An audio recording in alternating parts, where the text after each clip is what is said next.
చేసుకోలేకపోయారు. వాళ్ళ కోసము వ్రతము ఎప్పుడు చేసుకోవాలి అనేటటువంటి ధర్మ సందేహం చాలా మందికి కూడా ఉంది.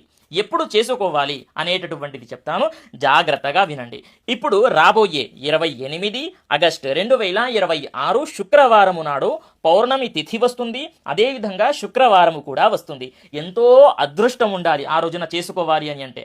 కాబట్టి ఆ రోజున ఎటువంటి సందేహం లేకుండా ఆ రోజునే చేసుకోండి.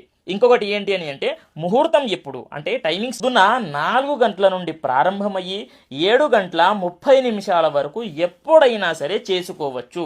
అద్భుతంగా ఉంటుంది. చాలామందికి ఏంటి అని అంటే, అంత ప్రొద్దున వీలు కాదు కదా, ఇంకొకటి దివ్యమైన ముహూర్తం చెప్పండి అని చెప్పేసి కూడా అడగడం జరుగుతుంది. చూడండి, మధ్యాహ్నం అంటే 11:41 నుండి ప్రారంభమయ్యి 1:55 వరకు అంటే 2 గంటలకు పైగానే ముహూర్తం ఉంది. కాబట్టి ఈ ముహూర్తం మధ్యలో మీరు ఎప్పుడైనా సరే ప్రారంభం చేసుకొని